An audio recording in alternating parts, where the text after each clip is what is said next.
Thanks everyone so much for being here. We are really excited today to introduce this very special guest, Katherine Muira.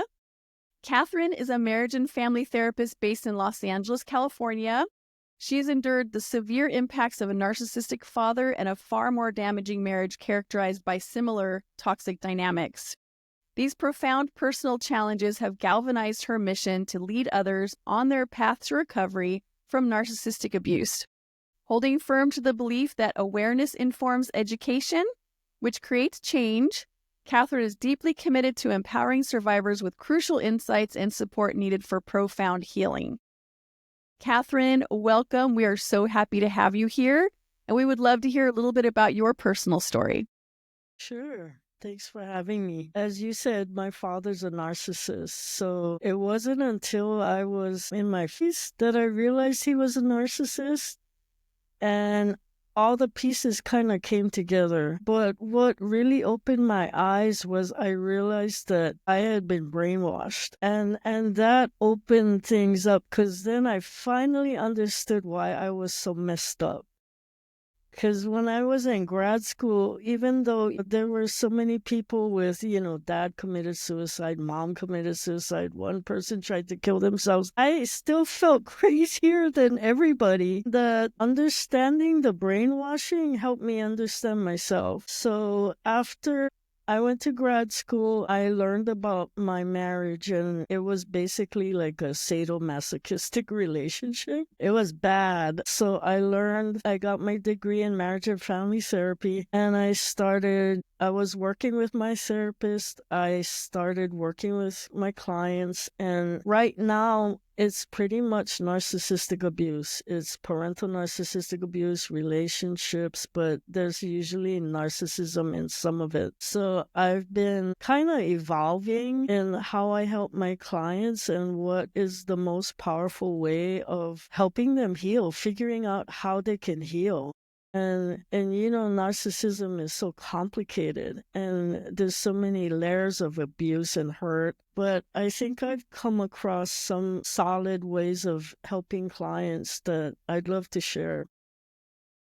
And you were also married to a narcissist, right? Yeah, for almost 7 years.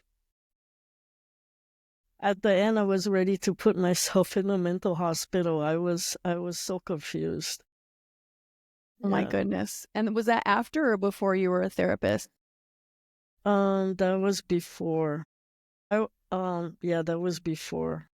But I had a rash over almost my whole body. I was just stressed out. Absolutely. We understand that, don't we, ladies? Yeah. Here are questions for you. So question number 1, after a victim leaves their toxic abuser, what methods do you recommend to emotionally empower them to handle these following common tactics? And the first one will be the hoovering and the love bombing, trying to get the victim to come back. How do you help your clients to find ways to combat that?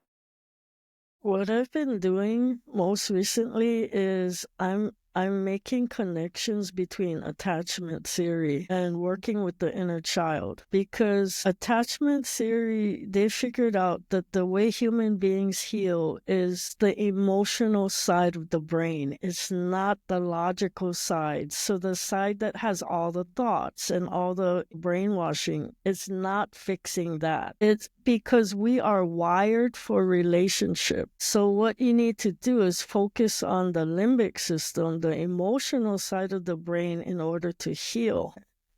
For dealing with all these situations, I would focus on the person. Because if you can restore the person's, what they lost in the relationship, they will be able to manage these issues. So what I do is I go back to the trauma bond, and I explained to them that when you trauma bonded, you gave up your personhood, you gave up yourself in order to survive. And that created a bond. So to heal, you need to rip apart that bond and recognize that the stuff in your head, the negative thoughts you're hearing, they are not you. They are the abuser. So you need to stand up to those lies, call them lies, and protect your inner child. By doing that, you're creating a positive attachment, which will strengthen your inner child. So when you feel the PTSD type symptoms, you don't go to your head, you go to your inner child. You comfort your inner child, you talk to them, you develop a relationship with them, and that works. My clients are making a lot of progress because they're doing this. And the mistake is we tend to go to our heads. We got to control the thoughts. We got to deal with the anxiety, the depression. But when you follow the thread to the inner child, you go directly to the source, because what you're feeling is the inner child. And as you take care of her, comfort her, protect her, the symptoms go down. Okay, that's amazing. So it is. Because when you start comforting the inner child and speaking to the inner child, does that effectively help you not to go back to your abuser? You said it's because of the trauma bond that people tend to go back, right? Okay, so if you can take care of yourself, you can. I mean, granted, the other things the narcissist is doing, they're using manipulation. They're trying to, get you to, they know your weaknesses. They're trying to draw on them. But for some people, it almost happens instantaneously. Like they know the inner child is there. And it's like, whoa, this person is real. And it kind of creates a connection that they needed all along, or you needed all along, because you lost so much of yourself from this relationship. Okay, yeah, that makes sense. And so the hoovering and the love bombing are just manipulation would be one thing you'd recommend. And then also just reconnecting with that inner child so that trauma bond gets broken. Yes. The other thing I learned like yesterday is that, and I know that a lot of the junk the narcissist puts on us as victims are projections. It's their junk. It's not us, but they try and make it our junk. And what I taught some clients is that just realize that this isn't your stuff. This is their stuff. And you can actually shut the door on that and say, you know what? That's your junk. It's not mine. I don't accept it. I mean, it's kind of like the same thing, but it's like not letting what they say have power anymore. So if they tell you you're crazy, for instance, you have to realize that they're projecting their own craziness on you to make themselves feel better. And so you reject it and you say, I am not crazy. And you have to tell your inner child that. Yep, that's it. I love it. And it's like, I was working with some people for a long time, and you know how the mind, the thoughts, no matter what you do, the thoughts come back. The thoughts come back. And it's like, they make progress, they go backwards. But when they realize, this whole thing that they've dumped on me is not mine. It was like the light bulb went on. And they were like, okay, I get it. I'm not going there anymore. So it sort of puts a stop to all the thoughts. Perfect, Katherine. Okay, so we're going to go to number 2. Okay. What advice can you give a victim whose abuser is attempting to manipulate, brainwash, and alienate the children against the non-abusive parent?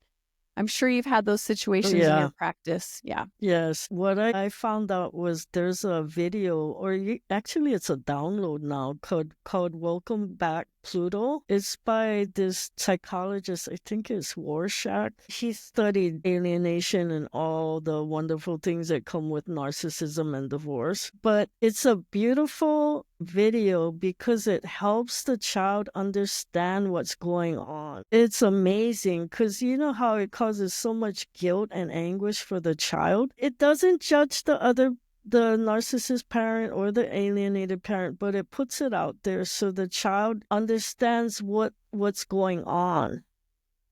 Because I had one kid, and she was having a hard time and kind of mistreating one parent, and she saw the video and she was like, I'm being mean to my dad, aren't I? Yeah. And she apologized and the relationship was healed. I think it's a wonderful video. I guess it's more for maybe not the really young kids, but the kids that can kind of understand, it's really helpful. The thing that they need to realize is that parental alienation is a court-recognized form of child abuse. So it's kind of hard to prove, but if you can prove it, you can use it in court. Okay, very good. And so how could you support maybe the mother or the father that are going through a lot of anguish because their abusive partner is using the children to manipulate and cause harm? How do you it's help horrible. the parent? Do you have any advice for that parent that is just really having a lot of anguish over that, in addition to the video? I've been looking at I've been on the internet trying to figure this out for myself because I have some cases like that and how to help the kid. And they talk about, the best thing is to really leave space for them to be a kid without thinking about the alienation and all that other stuff. But also what I've been doing is they tend to shut down. So I've been encouraging, the parents, don't let them shut down. Don't let that be their way of coping. Get them to talk, even if you have to kind of pull it out of them. Don't let them sink to that. Get them to talk about how they're feeling. Even if they're mad, even if they're confused, at least they're talking. Okay, so maybe the parent that is going through all of this and really frustrated about, the abusive parent. So I think what you're saying is keep them close to you, give them open space, encourage them to talk, let them go through their own healing process. Because they have to make sense of it for themselves, and they're also dealing with the feelings. And children, they learn through play. They learn, they're not dependent on words. I mean, the younger ones are more about play, about communicating what they're going through play. So that's what a therapist would normally do, is play therapy, to kind of like vocalize what they're struggling with. But the other thing too is like have options where they can release their anger, maybe martial arts, maybe sports, so they can get it out of their system too. Great. Question number 3. After the victim moves on from a toxic or narcissistic relationship, what guidance could help them to remove the trauma bonds, find who they are, and begin to heal? Because as we know, all of us, when you're in that kind of relationship, you just become a shadow of the other person. You lose who you really are, because that's part of what they do. So how do you help your clients rediscover themselves and shut out all those ideas of what they've been told that they are? I think it's a consensus for a therapist that the first thing you do is educate them on narcissism, so that you don't have the brain fog and the confusion. Like, you can kind of understand how the narcissist brain ticks and what happened to you with the abuse. So I usually start there, but I'm trying to keep in mind that some people are too confused to go there. So, they can't, so for some people, it's like they can't tell which way is up and which way is down. Because, they've been in the washing machine for so long. So I try and be, sensitive to that. And also, it's like, once talking about narcissism does help, because it does empower people on a certain level. Once you understand, you kind of get a grasp. But also, it's like, I have so many clients that are from so many different situations. But if they're confused and they feel that they're the abuser, I have them read that book, It's Not You, by Dr. Ramani, so they can separate themselves from the narcissist. Because some people get so confused, they think they're the narcissist. So I use that book to kind of like, it's not, you're separate. You're not the abuser. This is the abuse. This is what was done to you. So I try and like, give them some clarity that way.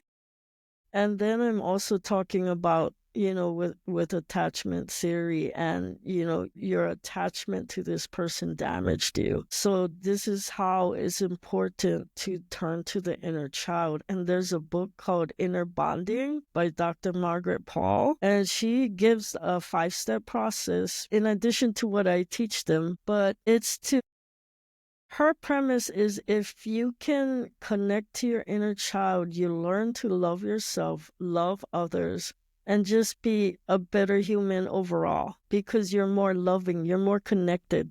And it's part of integration. Think clearly, feel deeply. A lot of these, victims, they learn to shut down. And that's something I've been studying too, is when you're with a narcissist, they will invalidate you. They don't give a darn about your thoughts and feelings. So you start to shrivel up. And that's part of the healing process too, is, need to have a support group. You need to be able to trust your perceptions again. So on top of the inner child work, I suggest sometimes support groups. And then we work towards integrating the mind with the heart again and being fully functioning instead of surviving. Love that. That's perfect. Okay. Wonderful. So, Katherine, if you could just let us know where we can find you and what kind of things you have coming up on the horizon. I know you have one book and you're starting a second book. So where is it that we can find you and information about what you do? You can find me at katherinemuira.com. That's KATHERINE That's everything's been integrated there. I am kind of formulating my new book, War on Narcissism, because this is a human rights violation. It is pandemic, and we need to protect our kids, our families, our culture, and recognize it and warn people about it. Katherine, I actually have a question really quick, if you don't mind me jumping in. Sure. So it's kind of a twofold question. Using my personal experience as the catalyst for these questions. In general, is it common practice for any family and relationship therapists to be trained on the signs of a narcissist, to what to look for? So when a person or a couple comes in to see a therapist, that the therapist is able to pick up on the signs that one of these partners is a narcissist and able to move forward accordingly. And the reason why I asked that, to give you some background, is because when I was with my ex, in hindsight, it was a complete waste of time, but I kind of forced him to go to couples therapy. We went to one session. The therapist there didn't really take the time to hear what I was saying, and just kept reiterating, well, he's shown you who he is, so you choose how to move forward. Okay. So now this was about a year in, and had I known then, if the therapist had maybe taken me aside or called me separately where my ex wasn't with me and kind of said, hey, these are the warning signs I'm seeing, this is what you may be dealing with. Yeah. That would have been very helpful. And then after I left him, I went to see a psychiatrist because I was in a very bad place. And after being with someone for 2 years trying to convince me that I was crazy, psychiatrist was convinced when I told him what my ex was trying to do, which I had proof of him trying to do it. He tried to diagnose me as paranoid schizophrenic. Oh my gosh, I'm so sorry. I kind of gave up on professional help. I had to seek help elsewhere and on my own, basically. This is why I love that you are doing what you're doing in your life and you're following your purpose, because you've been there. So you understand. And when you have a client come in to talk to you, you can see the warning signs. You mentioned Dr. Romani. I had never heard of a narcissist before in my life. So therefore, there would be no reason for YouTube algorithm to pop that up on my feed. But out of literally nowhere, Dr. Romani's video had 10 signs you know you're dating a narcissist, and watching that, a light bulb, then I knew what I was dealing with.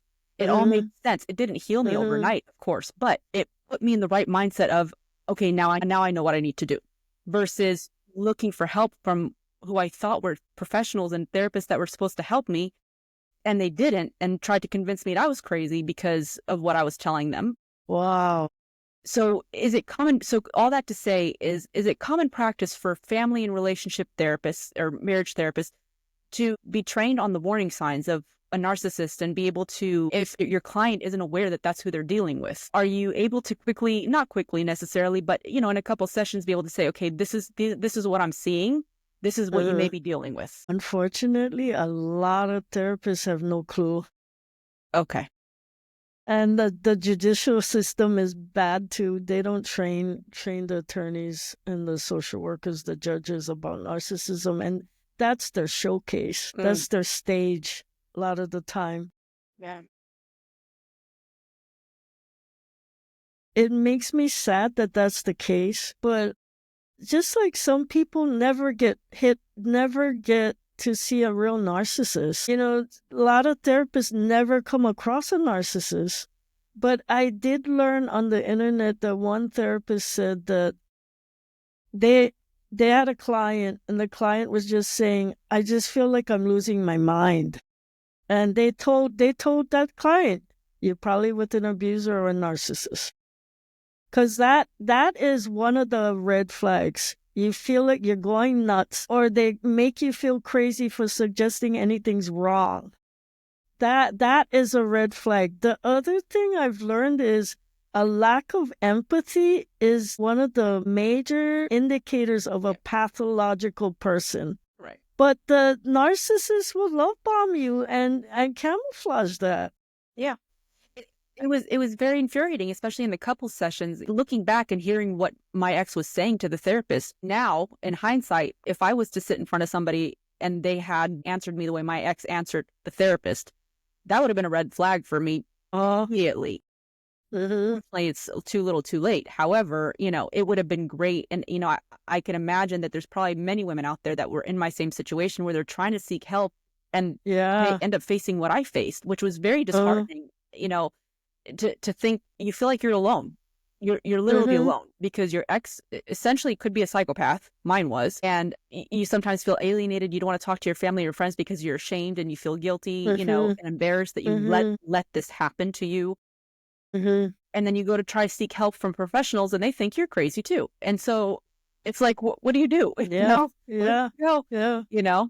So I was just curious to see if, you know, in your profession, if that is common practice to train these therapists, especially obviously not all therapists, because, you know, but if you're specifically specializing in family and marriage counseling, to be able to pick up on those signs and be able to tell your client, hey, this is what I think you may be dealing with, that would have saved me at least 1.5 years of my life. Because, you know, that's why they say, like, if a narcissist going to couples counseling is a waste of time, because what they do is they wrap the therapist around their finger. Right. They're not being real because they have no interest in changing. So it's like a waste of time and money. Yeah, that's exactly what it was in the end for me. Absolutely. Yeah. So I was curious to see if that was something. Yeah. Thank you. There is a type of therapy called schema therapy. I forgot the name of the person who does it, but they're one of the few types of therapies that they will confront the narcissist. They will use what they want to get them to be more vulnerable and go more deeper. But these therapists have a way thicker skin than I do, because you know how they lash out. Yeah. And they will like say, yeah, and then try and stab you. But they do have a good success rate. So that's another form of therapy. I mean, if the person is a narcissist and wants to work at it, I would suggest that. Yeah. I know personally a couple people that are self-proclaimed narcissists that have been the work, that are now trying to help other people who are narcissists to be better and you know, grow and be better people.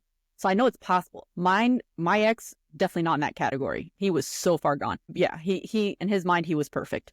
So, you know, but so I was curious to know, and it's great to know. So would you recommend, so is it easy for people to find therapists who specialize in narcissistic behavior? Like, can they search for that specifically? Yeah, you can. I mean, on my profile, I have that there. Yeah. And that's partly why I keep getting more and more. Yeah. Clients that have that as an issue, but my sniffer for narcissists has gotten a lot stronger. Like, they might not even say anything about narcissism, and I can smell it. Yeah. Well, I think when you've gone through it like we have, you know, after you go through the healing process, because I had to do that, the inner healing and fighting my own demons to find out why I was a target to begin with. Something about me did this person, right? So I had to figure that out about myself. And I think we've all gone through the healing, and it's a continuous process. We're never 100% healed. There's always something there. But, you know, it makes a big difference when you have healed and you understand what it was about you that attracted them, then you can move forward in a healthy way. And that would have been great to have somebody kind of guide me on when I was in it. Because I was theorizing too that if narcissists have a lack of empathy that's evident, then that means they're going to pursue a victim who has empathy. Right. Well, because they know Right? that they're going to be able to get what they want from us. And Yeah. I know, and a big part of my healing personally was knowing that when I took a step back and looked at the bigger picture, I took my pride and ego out of it. You know, this was not about me. This was about him. And he wasn't born this way. His life circumstances made him this way. So, so he is the way he is because that's all how he knew how to be. And it had nothing to do with me. I was just a pawn in the game. It wasn't personal, you know? But he also has volition, and he made choices to move towards darkness instead of the light. Exactly. You know, people always have choices in their life. Just because you have a troubled childhood doesn't give you it's not an excuse or a free pass to do what you do to people like that. Exactly. But he was so far gone. Like he chose his path. Unfortunately, he chose the wrong one, and I just got caught in the crossfire. But that was a big part of my healing too, just kind of taking my pride and ego out of it and understanding this was about him choosing the life he did. And there was nothing special about me for why he did what he did to me. He's done it to many before. He'll do it to many after. So, yeah. So sorry. Oh, it's okay. With maybe we all emerge stronger. Yep, exactly. Sorry, I didn't mean to hijack the questioning, but I was like, let me ask this question because this of course really bothered me. Like, you know, I wish a therapist of the few that I had seen had kind of told me ahead of time or gave me a warning, you know, something to know what I was dealing with. Well, and then hopefully now moving forward, this might hopefully start to evolve in the whole psychology system and, you know, counseling and therapists and family, because we're seeing more and more of, don't go to couples counseling, go to individual counseling. And I wonder, and this is just me maybe projecting, but I wonder if we all started out with individual counseling right away. Yeah, and that's a good idea. What we're going through, then that counselor could say, well, I think you're really going through abuse. Whereas you can't really say that in a couples counseling. So anytime I know Dina, Sally, and I would probably never recommend couples counseling because the only thing that comes out of it is more trauma. Whether it's the ride home, whether it's the way they spin their tails, it's so debilitating. And then you're staying in a very dark corner for a longer period of time. Yeah. Well, thank you, Sally. I think a lot of women, Sally, would actually really feel the same way and want to ask that question. So I think that was a fantastic question. I'm glad you asked it. Okay. Well, I think unless anybody has anything else, I think we're good. And Katherine, I know you did have another book too that you've already written, right? It was the How to Make Your Child a Doormat. Yeah, how to turn your child into a doormat. How to turn your child into a doormat. Yeah, I love the title actually. And that's about how to raise your healing journey. Well, actually I put in the book, this isn't about how to turn your child into a doormat. This is my journey of healing. But yeah. But really it speaks to us as parents when we're raising children, right? And to help them not to raise a child that can be preyed upon. Right? So that's going to help parents out there to really understand by reading your story, right? I think it helps the adult children of narcissists. Okay. Because they're clueless about why they are the way they are. When they usually in adulthood, they start feeling something's wrong with me. I don't know what it is, but something's wrong. So, my book was a roadmap to escape parental narcissistic abuse. And your book is on Amazon, correct? Yeah. Okay.